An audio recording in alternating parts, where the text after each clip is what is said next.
Olá para todos aqueles que nos acompanham pelas redes sociais, em especial pelo Facebook e pelo canal HM Video Center no YouTube. Eu sou Hudson Miranda e esse é o Face Falante do dia 16 de novembro de 2013, sábado. Temos muitos assuntos a serem refletidos nesta edição. E eu vou começar com aquela notícia que circulou essa semana sobre uma obra com andamento inusitado, né? Como muitas obras no Brasil, nesse caso no interior de Minas Gerais, em Varginha, um ginásio que já recebeu verba federal e que está em construção há uma década.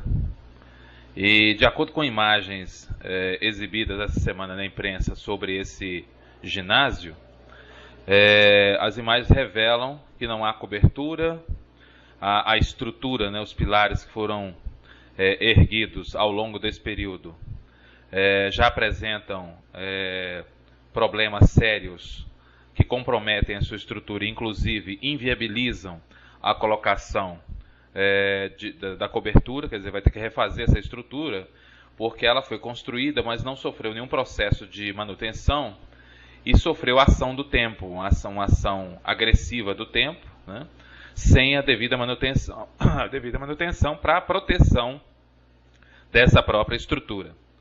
E chama atenção, né, como é que um empreendimento público, né, um equipamento tão importante, com relevância social, a partir da perspectiva do esporte,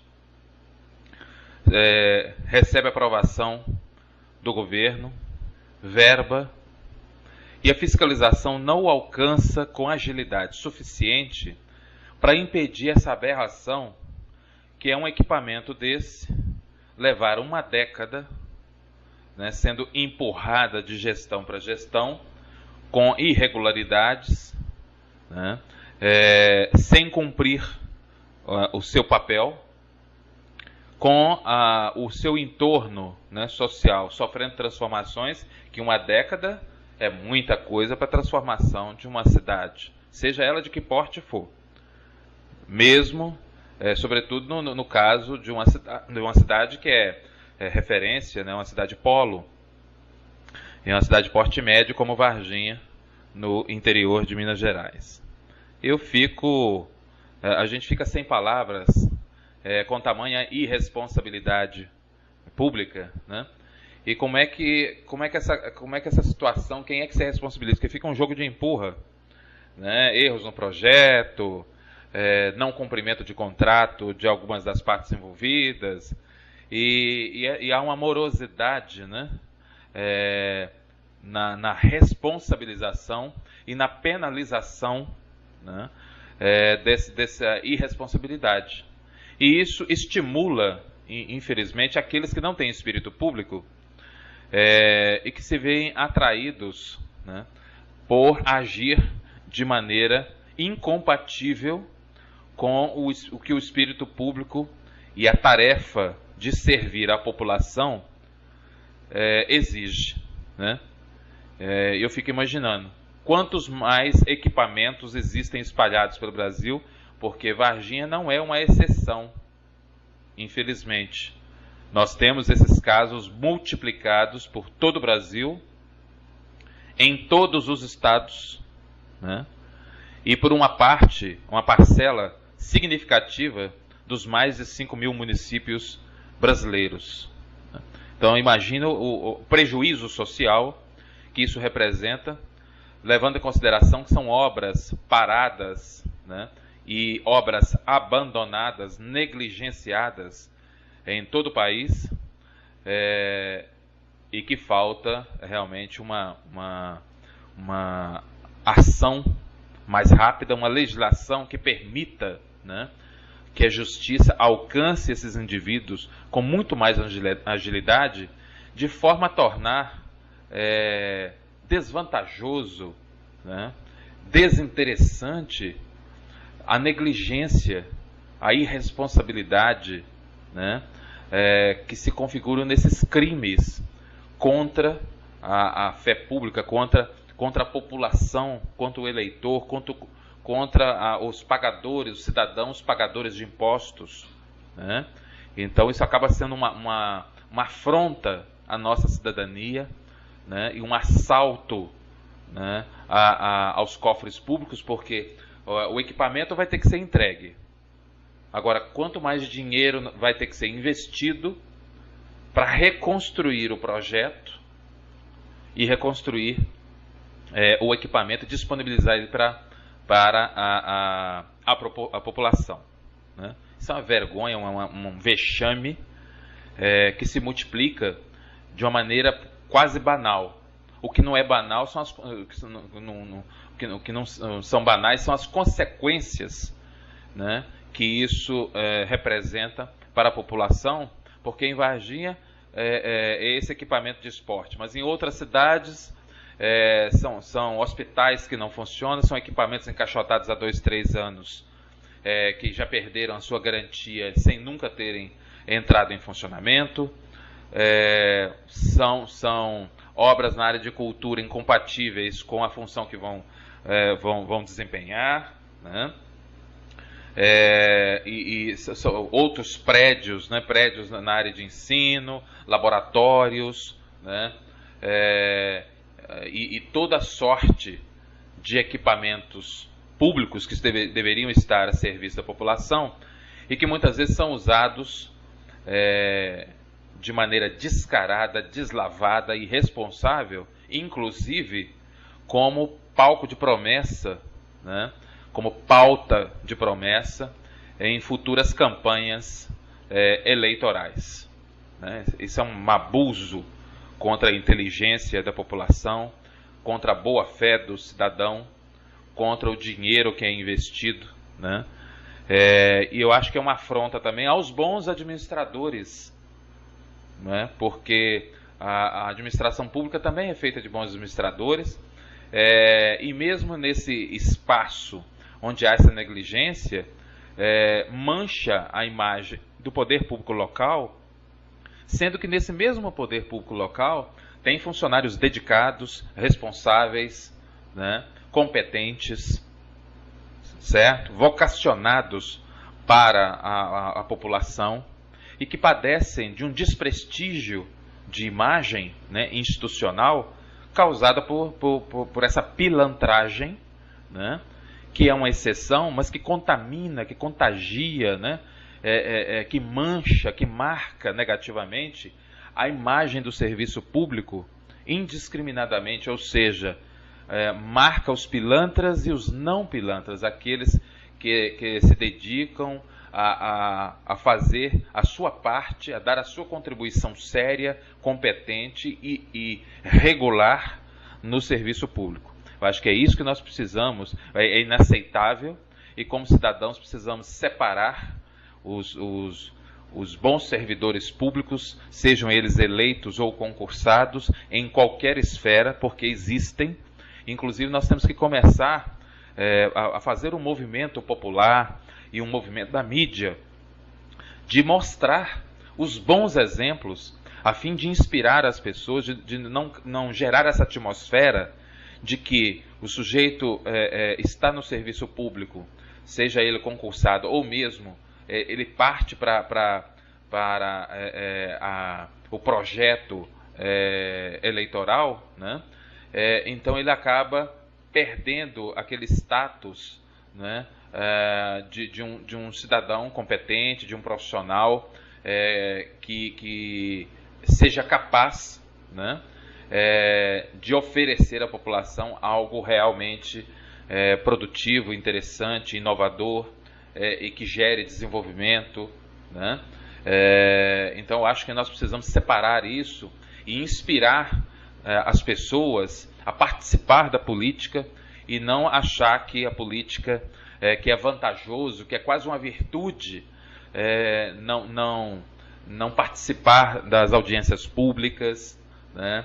Não acompanhar o funcionamento das câmaras legislativas, né? Sejam elas municipais, estaduais ou a Câmara Federal, o Senado, as ações do Executivo, seja municipal, estadual ou federal. Então nós precisamos rever isso, se é que nós queremos renovar verdadeiramente o perfil daqueles que vão compor futuramente as novas câmaras legislativas, que vão ocupar também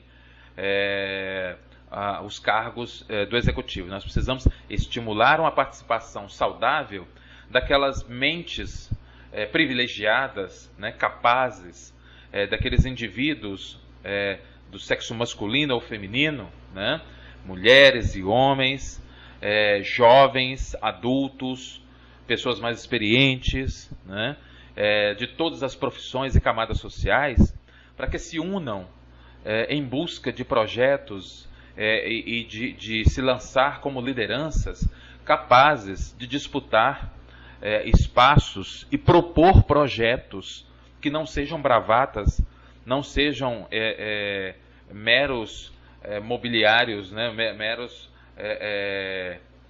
peças de ficção, né, mas que sejam projetos viáveis, possíveis, né, e isso a gente só faz inspirando as pessoas, mostrando a elas que no meio de toda essa pilantragem, né, de toda essa vagabundagem, essa irresponsabilidade, essa canalice, existe gente séria, né, e que existem pessoas sérias e que existe uma população que demanda e que tem sede por lideranças sérias, verdadeiramente comprometidas com uma gestão pública que considere o social, né, que considere a diversidade, né, cultural, as múltiplas demandas, né, e que estejam dispostas a essa escuta e a esse fazer, né, de maneira correta.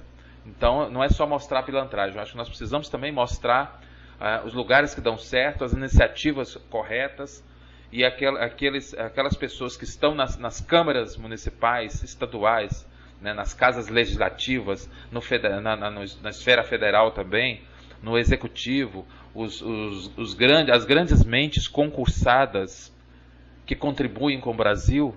Nós precisamos dar publicidade saudável às ações dessas pessoas para inspirar a renovação e a reoxigenação dos vários espaços públicos.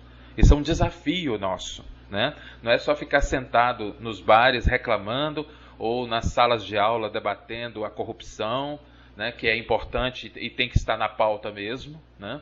Mas nós precisamos ampliar a discussão, ampliar o olhar e ampliar os horizontes, se é que nós queremos mudar essa situação, né? Então, e aí eu parto para o outro assunto, né, que é o início das prisões, né, para execução das penas, dos que foram réus, dos que são réus, né, no caso conhecido como caso Mensalão, né. Evidentemente que a própria legislação e a justiça brasileira já tem dado demonstrações importantes de que elas conseguem alcançar os gestores públicos em qualquer esfera. Não podemos esquecer que nós já destituímos do cargo prefeitos em todo o Brasil, vereadores, já caíram ministros, né? Nós já destituímos um presidente, certo? Governadores perderam seus cargos também. Então eu acho que falar que não há punibilidade, né, por completo não é de tudo verdade. A justiça tem feito um esforço dentro do que a lei permite.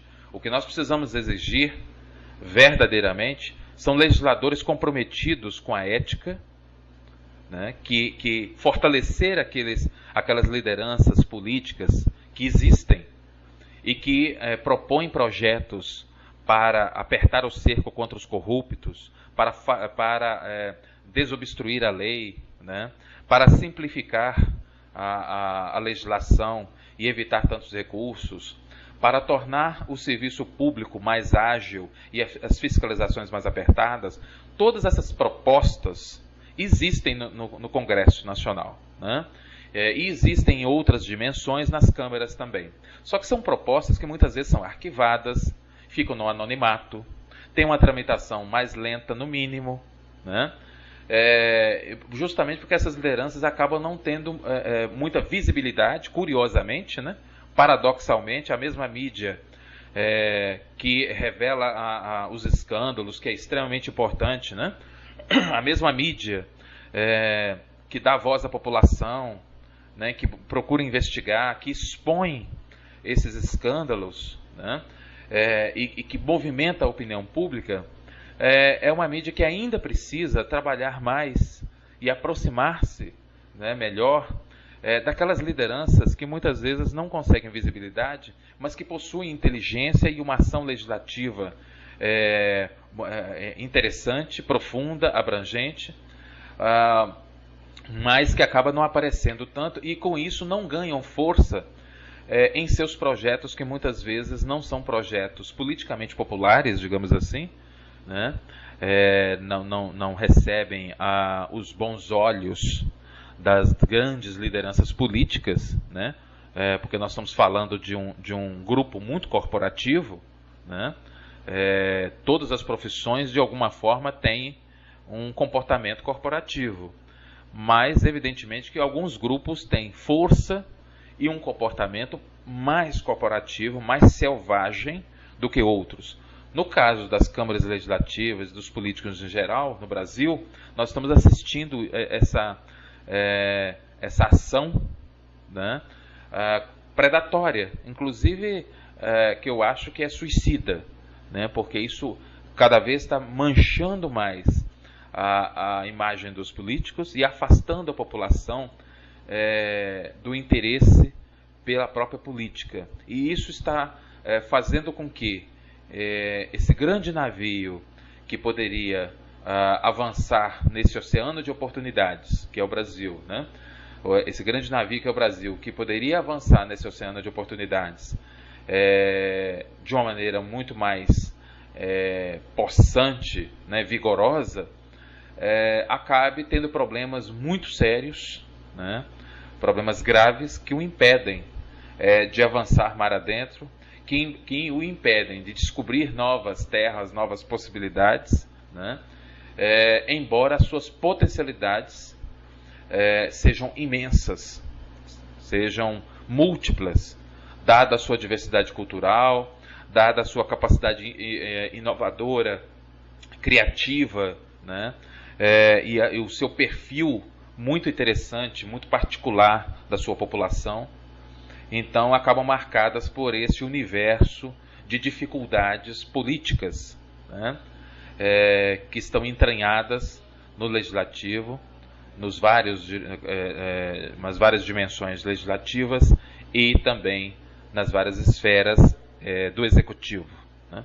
Então eu acho que essa prisão, por exemplo, é bastante simbólica, mas é importante que a gente não a transforme numa crucificação, né? Numa forma de exorcizar todos os nossos demônios, digamos assim, né? Porque o PT não inventou a corrupção. E a corrupção não reside simplesmente no PT. Ela é uma doença cultural, né?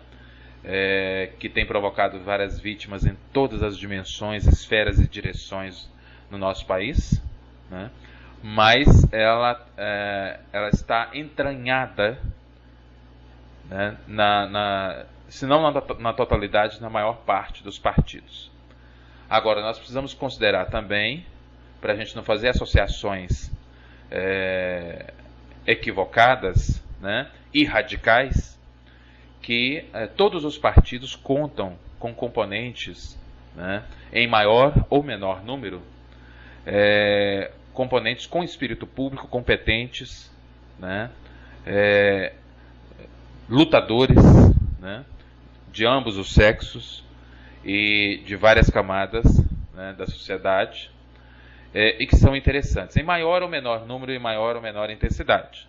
Então, isso significa que nós temos que ter um alerta, uma visão, né, um bom senso, para a gente não transformar esse fato, né, que nos envergonha, né, que nos entristece, obviamente, numa destruição plena da imagem do Partido dos Trabalhadores, né, que ainda tem nos seus quadros gente muito interessante, extremamente inteligente e capaz de dar contribuições valiosas ao país, como também no PSDB. Assim como nós esperamos que a justiça seja, né, consiga ser enérgica, né, também com outros julgamentos similares, né, cada um com suas particularidades. O julgamento do Mensalão trouxe consigo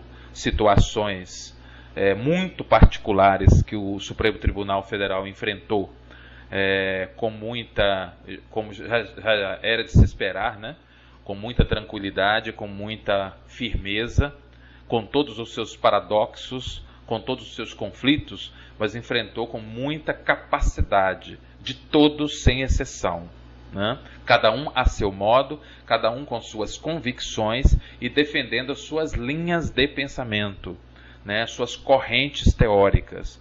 Mas eu acho que ele foi muito didático, né? É um acontecimento ruim, trágico, mas que pode trazer ao mesmo tempo valiosa aprendizagem para a nossa classe política, para nós cidadãos, eleitores, né? E nós precisamos aprender com isso, e há como aprender, né? E quem ainda não se sente preparado, que busque, né, na internet, por exemplo, os plenos, né, que são as audiências, os julgamentos do Supremo Tribunal Federal, estão disponíveis na internet na íntegra. E são aulas de cidadania. Eu acho que a gente aprende muito entendendo como é que se faz justiça de acordo com a legislação vigente. Se nós não achamos a nossa legislação, a justiça adequada, precisamos então, como eu já disse em várias edições do Face Falante, agir para que os nossos legisladores, que são quem constroem, né, e proporcionam, né, disponibilizam as leis para serem cumpridas na sociedade, né, e sua transgressão seja julgada pelo sistema judiciário, eu penso que o ideal seria que nós, o tamanho da nossa indignação seja transformado numa ação capaz de pressionar os nossos legisladores para que eles ajam simplificando a nossa legislação, tornando-a cada vez mais dura, firme, justa, abrangente, ágil, né, garantindo todos os princípios de ampla defesa, mas retirando todos os excessos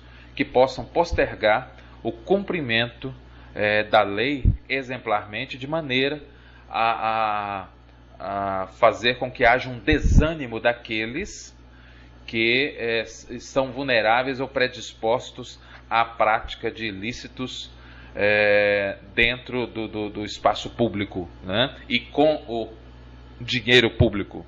Então, acho que é fundamental isso. Então, penso que a prisão que está ocorrendo dos réus do Mensalão, ela é um marco nesse sentido, né? É um marco de demonstrar claramente a abrangência da lei. E mais uma coisa, eu acho curioso, né, quando algum réu do Mensalão diz que se considera, por exemplo, que a sua prisão é política, né, que eles consideram um prisioneiro político. Como se considerar um prisioneiro político pertencendo a um partido que está no poder, né, no poder máximo do país há uma década, né,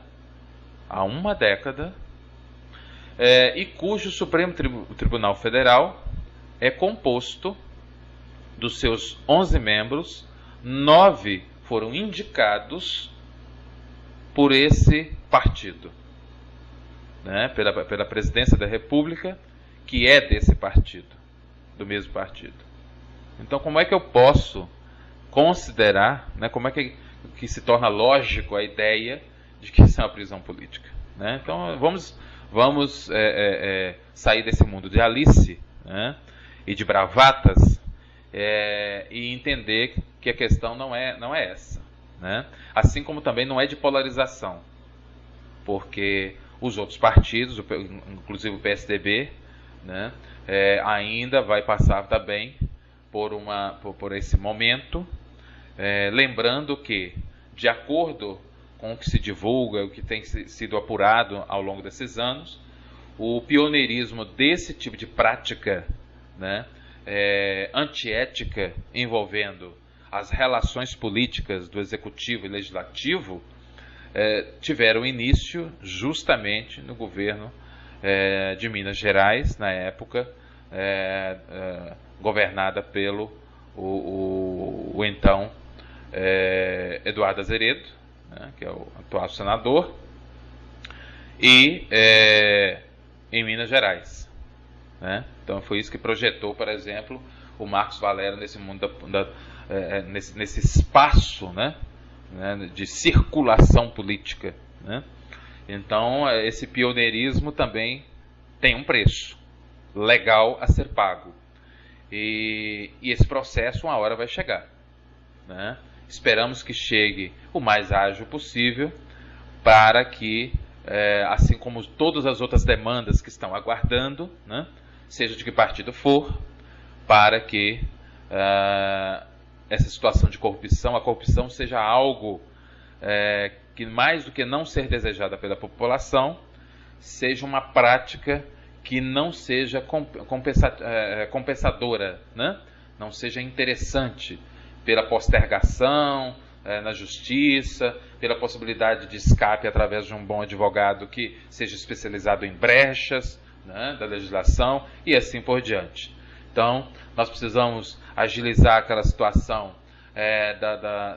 das irregularidades ligadas ao metrô de São Paulo, né? Precisamos ver a situação de irregularidades que também são apontadas, né, na Prefeitura de São Paulo, né, e assim por diante. Nós não temos, não tem nem como relacionar tantas irregularidades em todas as esferas, né, em todo o país, o que é um vexame, um absurdo, uma lástima, uma anomalia da nossa sociedade, né? Uma anomalia. Eu falo da nossa sociedade porque nós não podemos falar desses políticos como se eles fossem alienígenas de outros planetas, né, que pousaram e invadiram o nosso planeta e se tornaram arbitrariamente membros do executivo e do legislativo. Né? São membros da nossa sociedade que se lançaram dentro das regras previstas pela justiça eleitoral, né? Dentro de toda a estrutura política democrática existente no país, fizeram campanhas junto ao seu eleitorado, lançaram suas propostas, né, e foram eleitos democraticamente. Eles não invadiram nenhuma casa legislativa e nem tomaram por golpe nenhum governo, né, seja ele municipal, estadual ou federal. Portanto, eles estão ali por vontade majoritária popular, cumprindo um mandato. E muitos mesmo tendo a notória ficha suja, né? Ou não cumprindo as suas promessas, ou já tendo demonstrado incapacidade para gerir projetos na área pública, para representar a população nas câmaras legislativas municipais, estaduais ou federal, né, no Senado, nos governos. Mesmo assim, muitos são reeleitos, não por mais um ou dois mandatos, mas por vários. Né?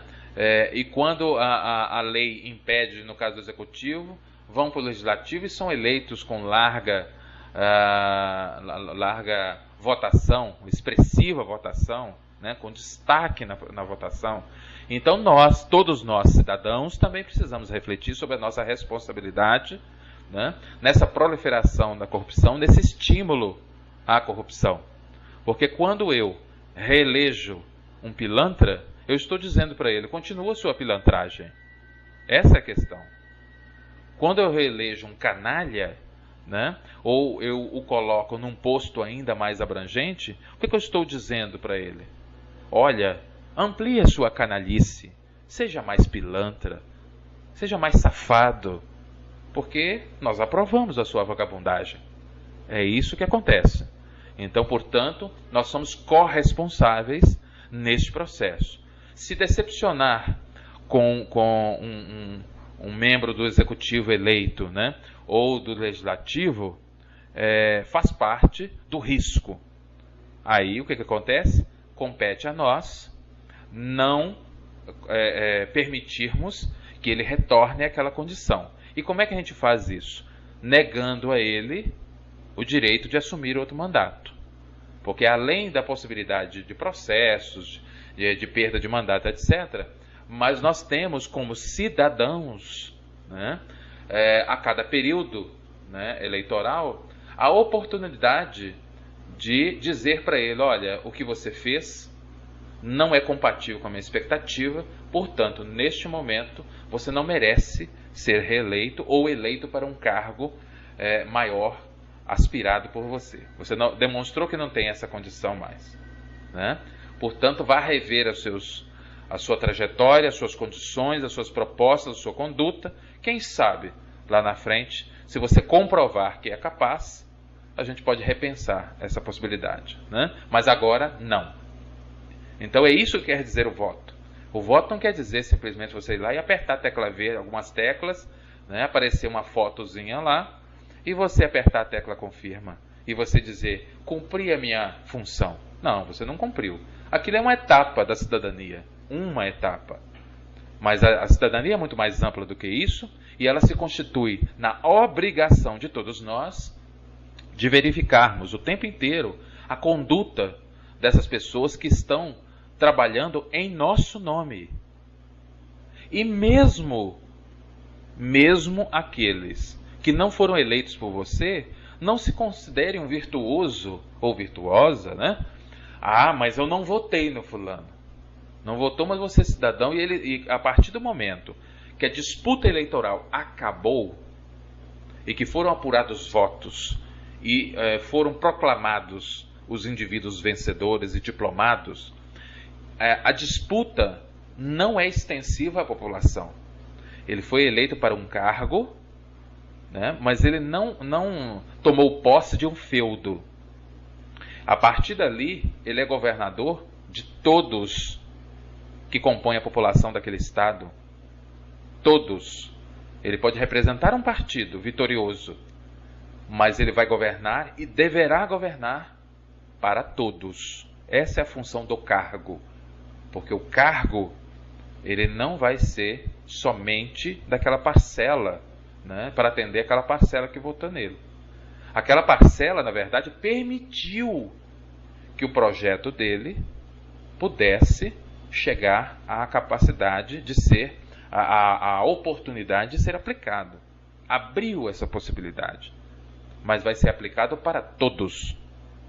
Então, quando o prefeito assume, ele não assume somente para quem votou nele, mas ele tem a obrigação, né, de demonstrar para todos, para os que votaram nele e para os que não votaram nele ou nela, que ele é capaz de assumir aquele cargo e governar, gerir para todos. Então, eu acho que esse tipo de pensamento em relação a vereadores, prefeitos, deputados estaduais, deputados federais, senadores, ministros, né, presidente e assim por diante, tudo isso precisa ser devidamente considerado, né? Nós não podemos perder isso de vista, se é que nós queremos a cidadania plena e uma sociedade que funcione politicamente, que nós possamos ter orgulho da nossa democracia, que a nossa democracia não seja simplesmente um desejo, uma aspiração, uma busca incessante e insana mas que ela seja uma realidade, né? Que ela apresente imperfeições, sim, mas que sejam imperfeições dentro do aceitável, dentro da margem de risco, dentro do que se espera da diferença das pessoas, de ênfase, né, de convicções ideológicas, mas que nunca seja uma afronta à humanidade, aos direitos, né, humanos, à cidadania, né, à pluralidade, à diversidade. Isso não. Isso nenhum processo democrático, em nenhuma esfera, dá direito a ninguém a trazer para si. Pelo menos a trazer impunemente. Por isso eu acho que todo esse movimento, esse clamor, essa energia, né, conflituosa em torno do mensalão, ela pode ser didática nesse sentido. Acho que nós vamos voltar nesse assunto na próxima edição do Face Falante, né? Do dia 19, terça-feira, mas por aqui eu fico em relação a este assunto, porque eu acho que nós já forneci elementos importantes para a gente refletir e que seja fora desse auê midiático ou das visões extremistas, né? Ou antilulistas ou antipetistas. Eu não estou aqui para isso. Eu estou aqui para discutir, eu acho que quanto essa ação pode ser didática, valiosa e pode ser um marco importante no nosso cenário social, político, jurídico, né? Para não só esses integrantes dos partidos envolvidos nesse episódio, mas de outros que estão aguardando na fila e que vão chegar ao Supremo Tribunal Federal também, e outros que estão em tantas instâncias espalhadas pelo país. Eu acho que ele acaba sendo muito didático nesse sentido, né? Outro assunto interessante, né, foi esse engarrafamento monstro que ocorreu em São Paulo, né, com mais de 300 quilômetros de lentidão, no início desse último feriado prolongado antes do Natal, né, antes das festas de final de ano, e que chamou muita atenção porque com o início dos esforços para ter um olhar, né, sobre o transporte público urbano, nós assistimos agora como estão os gargalos, né, de deslocamento da população para descansar, né?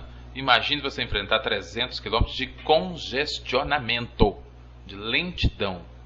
Então você volta mais cansado do que descansado, né? E isso é resultado de uma sociedade que é automocêntrica, né? É uma sociedade toda baseada no carro, porque as pessoas não se sentem confortáveis usando os ônibus, né? O sistema aeroportuário também não suporta. Quer dizer, se você tiver uma demanda muito forte nos aeroportos, eles param, porque eles não estão preparados para o crescimento do país, né? O que é curioso, né? Então, muitas obras estão paradas e estão sendo feitas sob pressão pela Copa do Mundo, mas estão atrasadas, vão ser adaptadas, mesmo com 7 anos de prazo, né? Não foi possível chegar a um sistema aeroportuário decente. Esse ano, inclusive, nós estamos tendo uma mudança no sistema na temporada de cruzeiros, né? Muitos não virão para o Brasil pelos altos tributos que representam e pelas dificuldades encontradas em relação ao sistema aeroportuário, né? Nós temos um vasto litoral lindíssimo que poderia ser explorado por uma indústria de turismo forte, capaz de gerar cidadania, empregos, né, com uma cadeia em torno dessa indústria capaz de gerar mais empregos né, do que é associado ao turismo, à cultura, por exemplo, e ao esporte, se nós tivéssemos governos articulados, né, com áreas afins articuladas, nós poderíamos formar uma indústria mais forte e mais estável do que a própria indústria. Porque o Brasil está baseando o seu crescimento, muitas vezes, né, se apoiando e apoiando a sua balança econômica na indústria automobilística. Só que a indústria automobilística vai passar por transformações e vai ter reduções. Será que nós estamos preparados para esse processo de transição? Certamente que não. Potencialidade nós temos. Temos riquezas naturais fantásticas, temos espaços, né, culturais, né, arquitetônicos, né, complexos arquitetônicos urbanos, históricos, maravilhosos, mas que estão, em muitos casos, caindo aos pedaços por abandono e burocracia dos órgãos que são responsáveis por tombamentos e responsáveis pela conservação do patrimônio histórico-cultural, né? Então não adianta você simplesmente tombar e deixar o imóvel literalmente dissolver-se, tombar realmente, vir ao chão, que é o que acontece. Muitas vezes são surpreendidos com incêndios, né? São destruídos pela ação do tempo, porque eles precisam de reformas e o poder público não acompanha, né? Não tem agilidade, parece um elefante anêmico, né? Não acompanha a necessidade, não entende, parece não entender o quanto isso pode representar de retorno, né, indireto através dos turistas, né, que usam a rede hoteleira, que usam a rede de passeios complementares, que usam bares, lanchonetes, espetáculos de teatro, de dança, de música, né? Quer dizer, nós temos tantas possibilidades na área de cultura, de esportes, que poderiam ser transformadas em calendários multiplicados por todo o Brasil, né, mas que não são articulados de maneira adequada. A gente sabe disso, e eu que viajo muito pelo Brasil, a gente vê a dificuldade que isso representa, o quanto essa indústria, né, esses componentes que poderiam formar essa indústria estão despreparados e desarticulados, e o quanto isso representa de prejuízo, porque o turista vai percebendo que a experiência, né, que ele busca no Brasil, em várias partes do Brasil, acaba não sendo atendendo à expectativa, e ele vai buscar essa experiência em outros países, né, no Caribe, no México, na Europa, na Ásia, nos Estados Unidos, né? Quer dizer, e nós, com uma possibilidade, um país que cabe um continente, com uma diversidade cultural invejada, né, celebrada pelo mundo inteiro, nós deixamos desperdiçar por falta de estrutura. E o que isso tem a ver com o nosso congestionamento? Tem a ver porque as pessoas não confiam em pegar um transporte público de qualidade, um transporte rodoviário seguro, confortável e de qualidade, e abrir mão do carro. E as pessoas se lançam nesse sofrimento toda vez que tem o feriado prolongado. E o feriado prolongado no Brasil não é uma eventualidade. É muito fácil você encontrar um ano que tem 10, 11 feriados prolongados. Isso é fora a alta temporada de julho e de final de ano, dezembro e janeiro. E até hoje a gente não vê sensibilidade concreta, consistente, ampla dos órgãos ligados direto ou indiretamente a essa indústria para fortalecê-la e discipliná-la. Já visto que a gente tem observado o aumento constante, por exemplo, de assaltos a ônibus. Olha só a que ponto nós estamos. O aumento nós estamos tendo aumento de assalto nas orlas, né, nas cidades litorâneas, nos restaurantes, nos shoppings, nos ônibus, né, nas linhas regulares e nos ônibus especiais de turismo. Né? Quer dizer, qual a segurança que você tem para sair? Não tem. E a população fica nesse estado de tensão até na hora de descansar. E isso prejudica a nossa, nosso fluxo de turistas. Porque as nossas cidades, o nosso litoral estão muito perigosos. Oferecem muitos riscos. E a resposta do Estado é pífia. É ridícula. É medíocre. É incompatível com o aumento de demanda, com a escolha das pessoas. As pessoas apostam nas cidades, apostam em determinadas festas e se decepcionam. Chegando nesses lugares, falta água em muitas cidades eles entram em colapso. E a resposta que esse pessoal, que essa gente dá, é que houve um aumento além da demanda regular. Mas é óbvio que há. Mas eles não sabem disso. Descobriram isso ontem. Né? Então sempre são surpreendidos com esses aumentos de demanda. Assim, né, como sempre quando chove, eles descobrem que no Brasil também chove. E aí quando passa o período chuvoso, todo mundo esquece que essa gente que eu estou falando, né? Essa gente irresponsável, esquece que chove, que vai voltar, que isso é um ciclo. Por isso que são estações do ano. Né? E aí se desarticula ou se diminui a ação dos órgãos responsáveis, né? Não se faz as obras que tem que fazer e trabalhamos sempre a reboque das consequências dos fatos. Então o que nós vamos oferecer para os nossos viajantes de avião? Esses aeroportos ridículos, congestionados, com preços extorsivos, quentes, caros. Né? As nossas rodoviárias eu nem vou falar, porque são um absurdo, são uma afronta à nossa dignidade.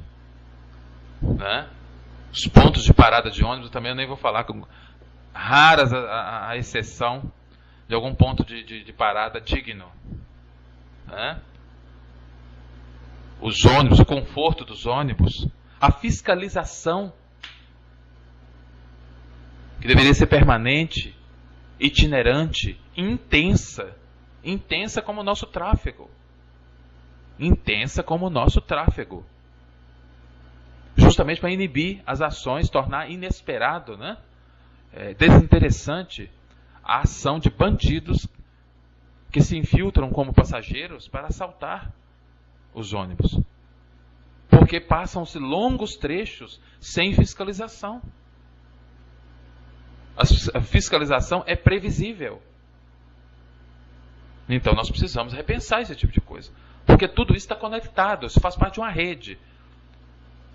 O país, né, é um organismo vivo. E cada dimensão dessa, quando não tratada com responsabilidade pública, ela repercute nas outras dimensões da vida do cidadão. E esse povo estuda, faz pós-graduação, vai para o exterior, fala não sei quantas línguas, né? E faz mestrado, faz doutorado, fazem conferências, intercâmbios, não sei o quê, e agem de maneira absolutamente acéfala. Acéfala. Parece que não tem cérebro. E aí a gente fica imaginando, como é que fica isso? E tudo começam a fazer, né? Agora quando são pressionados pela imprensa, pela dita opinião pública, aí eles soltam uma nota, não, nós temos um projeto para 2030, 2045, para 2050, no mínimo 2023, 2025, sabe? É assim que eles trabalham. E aí quando chega em 2020, 2022, que as obras já deveriam estar adiantadas, não, mas devido à mudança de projeto, encontramos irregularidades, erros, né? Nós estamos refazendo e a população pode ficar certa de que, isso são os discursos deles, que nós entregaremos o que há de mais moderno e mais abrangente nessa área X ou Y.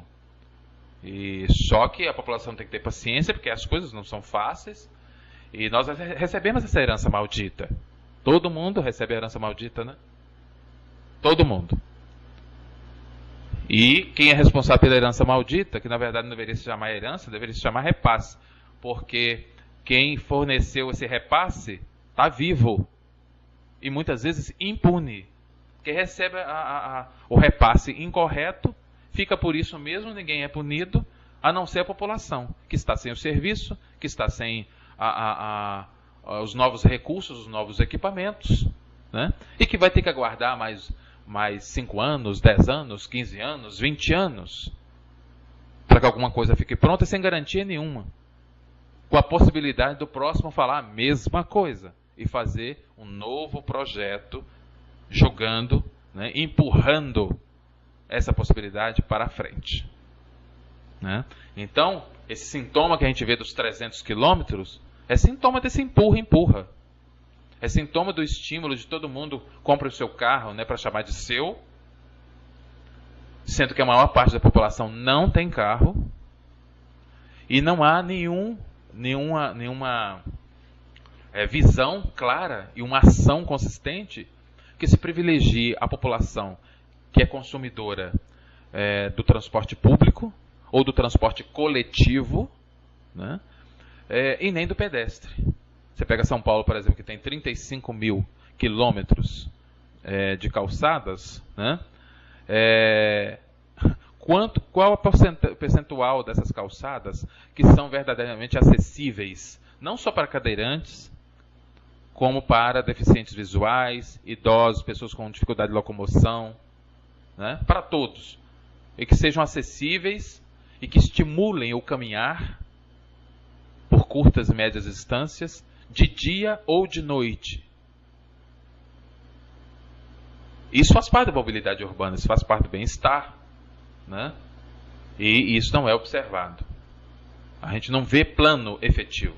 O que a gente vê é ocupação irregular de calçada, construções irregulares, pisos inadequados, calçadas quebradas, com elevações, né, absolutamente irregulares, com ressaltos perigosos, com tipos de pisos escorregadios. Isso é onde existe calçada. Porque calçadas que servem como estacionamento. Que o sujeito se apoderou, ele não entende que aquilo ali é uma via pública destinada ao pedestre. Né? Ele coloca o carro em cima da calçada. Ou calçadas que viram extensão de loja. O sujeito monta uma loja e todo dia coloca para fora metade do estoque dele. Imóveis, equipamentos, acessórios, ferramentas, material de construção.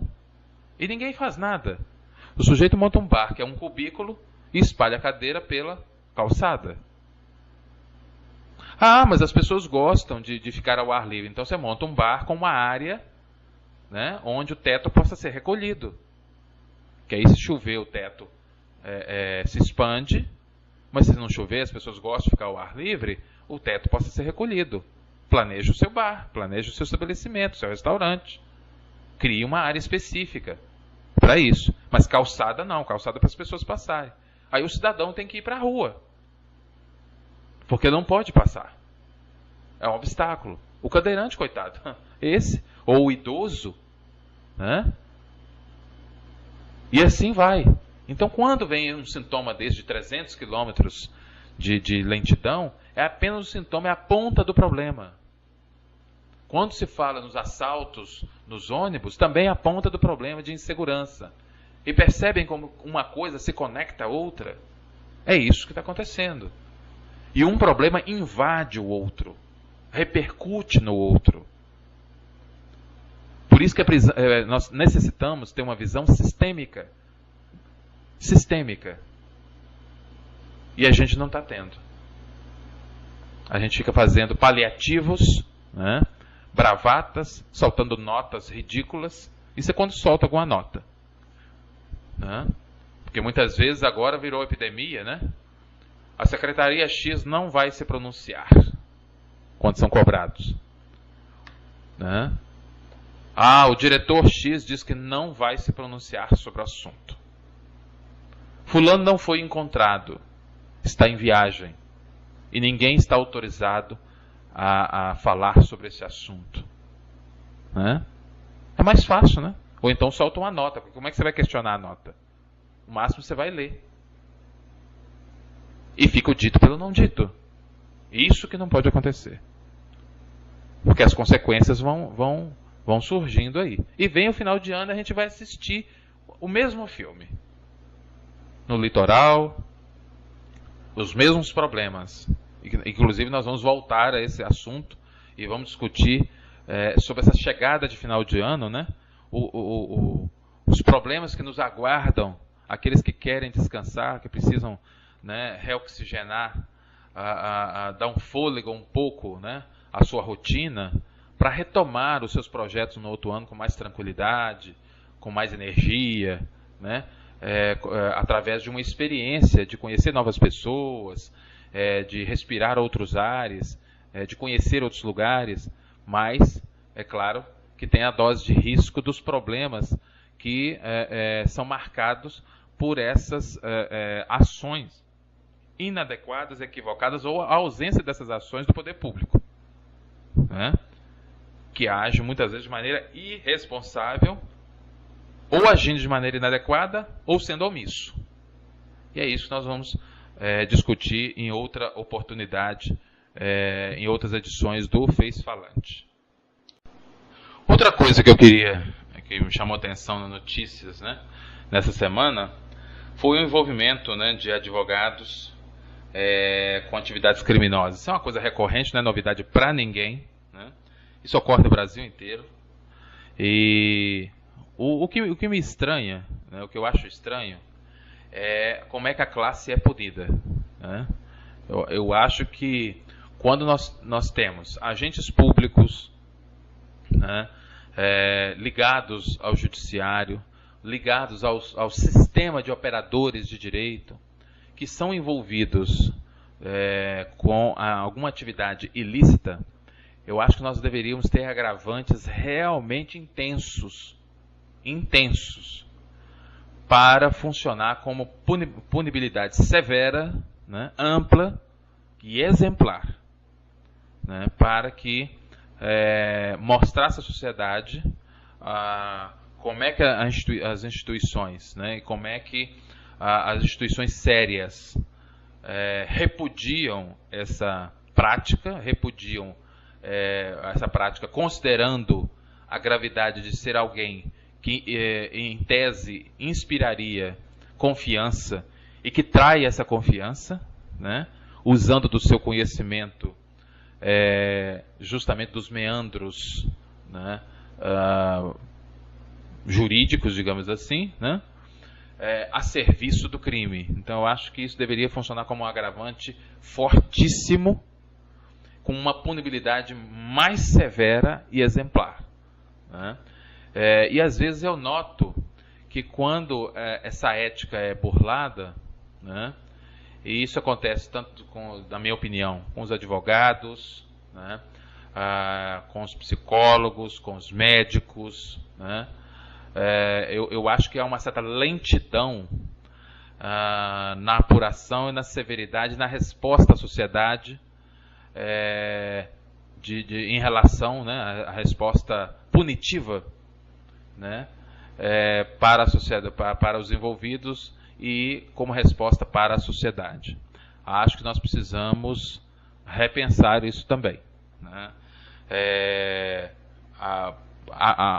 em benefício, né, de forma a inspirar que outros profissionais que estão vindo aí, e que sejam, porventura, psicologicamente mais vulneráveis a essa abordagem, se sintam inibidos, né, ou saiam da área, ou revejam suas posições éticas, de maneira que eles não se sintam à vontade para afrontar a cidadania usando desse tipo de expediente, ocupando esse tipo de posicionamento social e manchando as classes que representam da maneira que estão fazendo, né?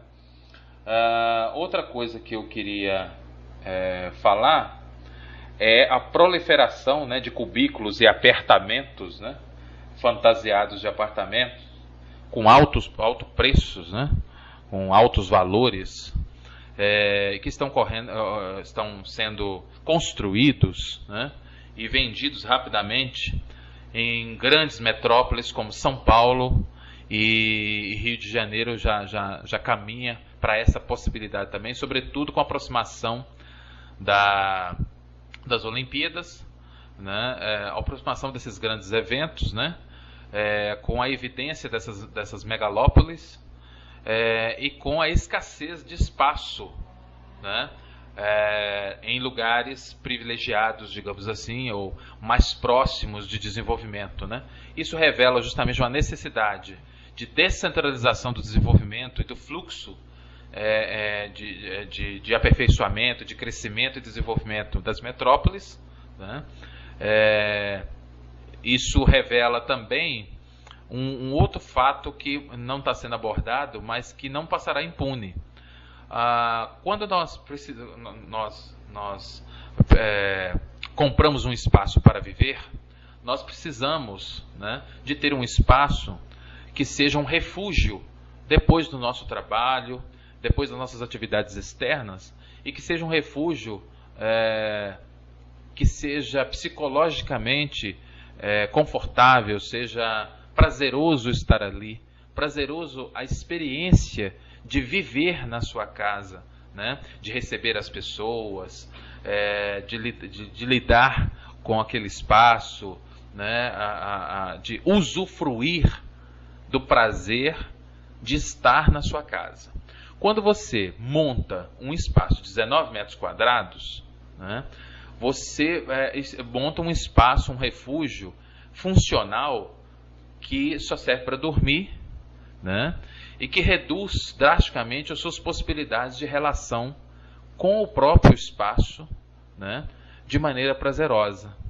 Ele vai perdendo a sua função, a sua função de um refúgio prazeroso para assumir a função de apenas um lugar para dormir e mais nada, né?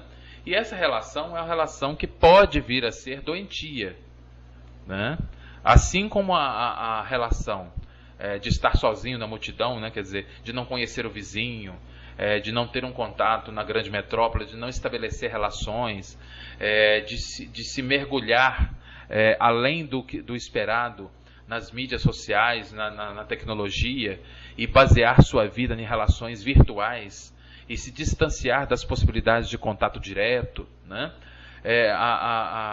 Tudo isso contribui para um adoecimento psicossocial.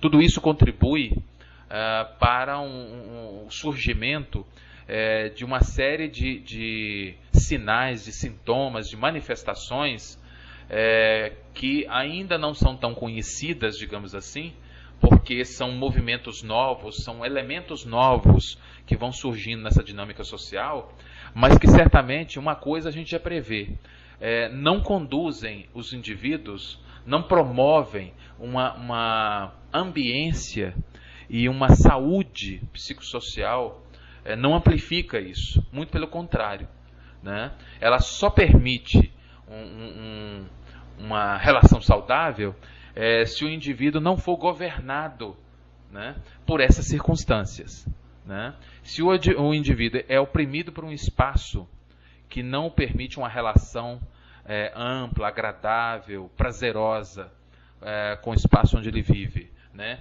Ele se sente ali encaixotado, confinado, abrigado temporariamente, né? Agredido, comprimido, né?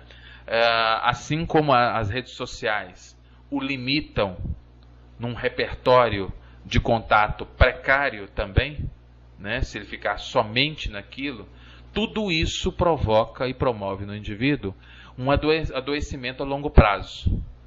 a médio e longo prazo, né? É uma dificuldade de relações que vão repercutindo no mundo do trabalho, nas suas relações pessoais, de amizade, relações possíveis relações amorosas, né? No seu repertório de afeto, na sua capacidade de ampliar os seus contatos concretos, né? Reais, o seu contato pessoal, né? No mundo do trabalho, como eu já disse, e em toda sorte de possibilidades de convivência coletiva e de iniciativas que demandam esse contato humano mais amplo e mais abrangente. Então isso vai se transformando numa crise pessoal, particular, que se irradia na medida em que isso vai se tornando uma epidemia de uma metrópole, uma epidemia somando, né, um problema com mais outro, com um grupo que participa desse tipo de prática, né, social ou antissocial, digamos assim, ou de ambiência que dificulta isso, obviamente, que isso vai ter repercussões, né, que ninguém vai sair impune de uma circunstância nesse sentido. E para terminar o Face Falante de hoje, eu queria falar daquela notícia, né, onde, de acordo com o Instituto Nacional, o INPE, né, de pesquisas espaciais, houve 30% de aumento, olha só, não é qualquer percentual, 30% de aumento no desmatamento na Amazônia Legal. O que significa um desmatamento em um ano, isso é um ano, hein? De 2012 para 2013 houve esse aumento de 30%, que já é o maior aumento desde 2009, o que não é uma distância tão grande assim. 2009 está logo atrás, né? Então isso significa que nossos intervalos de desmatamento não são muito saudáveis. Então 30% significa mais de 5 mil quilômetros desmatados, né? E a ministra do Meio Ambiente, ela veio a público, né, reclamar que, na verdade, toda essa fala, as críticas não são pertinentes, né, e acabou não explicando, não falando sobre o fato. Ela falou na sua entrevista, mas não ficou claro, na verdade, como é que o Ministério, que é um órgão que lidera as políticas públicas articuladas com os demais órgãos, né, ligadas à preservação do meio ambiente, a políticas de desenvolvimento baseados na biosfera, né, nesse ecossistema, né, ou nos vários ecossistemas que compõem a Amazônia, né, na bioindústria, na preservação, na fiscalização, na sustentabilidade do uso dos recursos, né, na articulação com outros ministérios, como o de turismo, de cultura, o de educação. Isso ela não respondeu. Que projetos o Ministério tem efetivo e por quê? O que aconteceu que se permitiu um aumento tão monstruoso de desmatamento como esse, né? Quer dizer, com todos os esforços, o Código Florestal, ela também reclamou muito das críticas, né, que muitos chegaram a dizer que isso foi estimulado pelo novo Código Florestal. Ela desmentiu isso, né, eu não vou entrar nesse mérito, mas eu gostaria que ela tivesse colocado claramente, né, né, quais as falhas, reconhecesse onde estão, né, os vazios, os problemas, e como é que o Ministério pretende, num governo que já tem uma década, né, o governo do mesmo partido, quer dizer, não pode falar de descontinuidade de políticas, ou de equívocos de políticas passadas, né, porque há uma continuidade governamental, que é a favor de projetos de médio e longo prazos. Quais são os projetos de médio e longo prazo do Ministério do Meio Ambiente? em relação à sustentabilidade, à indústria verde, que é promissora no mundo inteiro, a de energias renováveis, alternativas. Como é que ela pretende, como é que o governo pretende regular a Amazônia, explorá-la de maneira saudável, sustentável, de levar às populações da Amazônia desenvolvimento, acesso à possibilidade de crescimento e desenvolvimento? Como é que vai ser a parceria com os índios? Né? Como é que os índios podem ser protagonistas como parte de uma população a favor da preservação? Eu não vejo isso com clareza, eu não entendo. Eu gostaria de entender. Né? Porque o que está escrito nos projetos expostos pelo Ministério, nos seus portais e assim por diante, é uma política de primeiro mundo, mas a realidade revela outros problemas gravíssimos e de grande amplitude. E aí, como é que fica essa situação? É isso que eu gostaria de saber. E até agora a gente não sabe. Vamos voltar nisso com mais detalhes, porque a questão do meio ambiente é fascinante, importante, estratégica para um país que tem os mananciais de água doce como nós temos, as riquezas litorâneas, né? As riquezas da floresta, né? A diversidade florestal que nós temos, as possibilidades de conjugação econômica que nós temos, sustentáveis. Então, isso merece outras discussões em outras edições do Face Falante. Né? Mas eu vou terminando por aqui, porque nós já estouramos bastante o tempo. Né? Mas quero agradecer a todos pela audiência e convidá-los, inclusive, para a segunda edição do programa Mais Que Palavras, né? Que nessa segunda edição, na primeira edição nós falamos, é um programa cultural, Mais Que Palavras é um programa cultural, que busca valorizar o poder da palavra, da sonoridade, né? Da síntese com extremo significado e elegância, né? E nós já discutimos na primeira edição, a edição de estreia, né? Tivemos a declamação de poemas de Mário Quintana, de Flor Bela Espanca, né? De Elizabeth Bishop, né?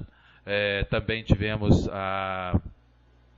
a leitura de músicas e a exibição de músicas importantes que têm o que dizer, né? De cantores que têm o que dizer, como, por exemplo, Nunca Serão, perdão, do Gabriel Pensador, Haiti de Caetano Veloso, né? A Reza, né? E Agora é Moda, né? Da Rita Lee, né? Então nós tivemos uma mesclagem, né? Interessante, e na próxima edição, é claro que promete muito mais, nós vamos discutir sobre as repercussões dos festivais de jazz, o Ipatinga Live Jazz e o Unimed Valadares Live Jazz, né? Aliás, Jazz Festival, né? O Unimed Valadares Jazz Festival. Vamos também declamar algumas poesias importantes, né, de poetas fundamentais, como, por exemplo, Fernando Pessoa, Ferreira Goulart e Carlos Drummond de Andrade, né? E músicas, né, textos que são obras-primas, né, de grupos como o Rapa, né, o Flávio Renegado, né, que é muito interessante, entre outros. Né? Nós temos muita coisa interessante, bacana para discutir nessa edição, e eu convido a todos para a próxima edição do Mais Que Palavras, que é toda segunda-feira, às 21 horas, né, que eu disponibilizo, né, no canal oficial, meu canal oficial no YouTube, que é o HM Video Center, né? E você acompanha tudo isso pelo Facebook, que nós vamos mantendo todo mundo informado de quando que os vídeos, né, vão sendo disponíveis. E a nossa próxima edição, convido todos, né, para estar conosco na nossa próxima edição do Face Falante, na próxima terça-feira, dia 19 de novembro. Né? Foi um prazer estar com todos, um grande abraço e até nosso próximo encontro.